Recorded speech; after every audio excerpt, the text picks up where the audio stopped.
From our studio in New Orleans, Louisiana, my name is Harmon Dash here with Dr. Stuart Phillips from Make It Fair. I'm going to illustrate another example of why allowing money to choose our elected officials is a fatal blow to democracy. This one dealing with the advent of the electric car. It's already here, and it appears to be set to permeate our civilization, our populace, to a much greater degree here in the coming years.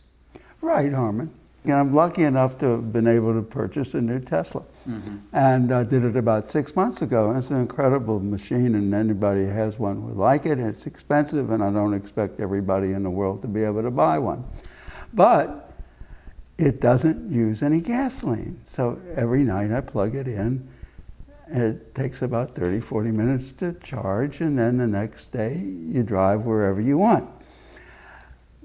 Last month, the Tesla company started producing the Model 3, I think. Now this is going to be within a more reasonable range. More people are going to be able to afford this model. It's going to be a car that costs no more than the average car.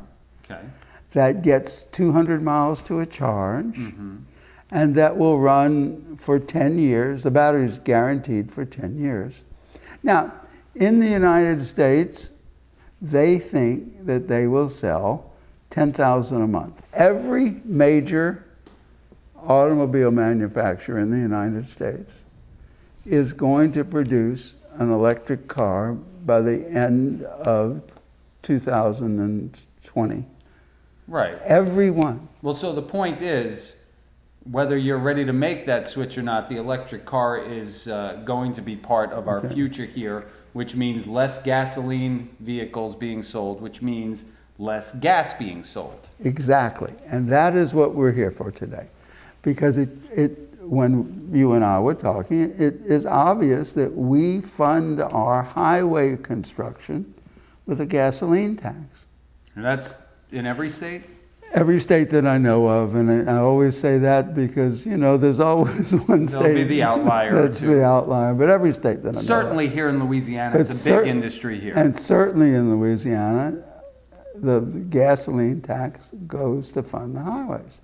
So that source of funding is going to go away. And it's going to go away. It's inevitable. How long will it take? Who knows? But it's not going to take more than 10 years, and it's probably going to take less. Well, so what are we doing about it? Well, I was going to say, with all this coming, why does it appear that many of our elected officials, especially in this state, but around the country, seem to be fighting that progress that is inevitable? What are we doing about it? Nothing. Absolutely nothing.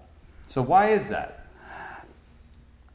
It is really hard to get a man to understand the truth when not understanding it when his income depends on not understanding it. Every one of these guys gets money from gas and oil.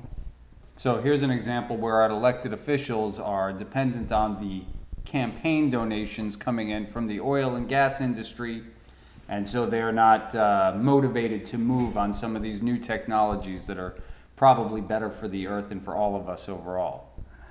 The technology is better for the earth. But the point is, it's going to arrive. It has nothing to do with us. It's baked in. They are making 50,000 of these cars in China, and they use gasoline in China. When they quit buying gasoline in China, the price of gas is going to go down. That falls under supply and demand. When it does, the United States in general, and Louisiana in particular, is going to lose a significant source of income because we make income on gas taxes. We are doing nothing to protect us, nothing to make new sources of income. Norway is a huge gas and oil producer. They have taken the money that they got from gas and oil and saved it. And just in the last 2 years, they have quit investing in gas and oil because they know in the long term it is a bad investment. Norway does not allow campaign contributions. So the money that is coming into Norway does not go in the politicians' pockets. So you can see a correlation where an industry can purchase a government, whether it be a local, city council board, a state legislature, or even our U.S. House and Senate, and we end up stepping back on progress that's already in the works. Right. And so this is a clear correlation by where if we're letting money choose our politicians for us, we are not going to make the forward progressions we need to make. Maybe it'll come to a point where it's too late and we're not prepared. Correct. We must anticipate, not react. It is a dynamic situation. Our present way of selecting elected representatives is not a good way to get people who are able to make good decisions in anticipation of change. How we select our representatives now is by who can get the most graft. Every time you look in the paper and they talk about whether a politician is a serious contender, it's how much money they've raised. And they didn't raise it from the Little Sisters of the Poor, all right? They raised it from the rich gas guys who don't have your best interest in their mind. So what we're saying is you should anticipate. Come join us. Join Make It Fair. Help us to get money out of politics. And our elected representatives will figure out a way to fund our government when the price of oil goes down. Otherwise, you're going to wake up one morning with cheap oil, no roads, and everyone's going to be surprised. Well, this basically what you're saying sort of follows the Blockbuster video path, where they didn't really anticipate changes that were coming, and then they got obliterated by Netflix. We're sort of looking at that kind of a dynamic here. Don't make Louisiana the Blockbuster video.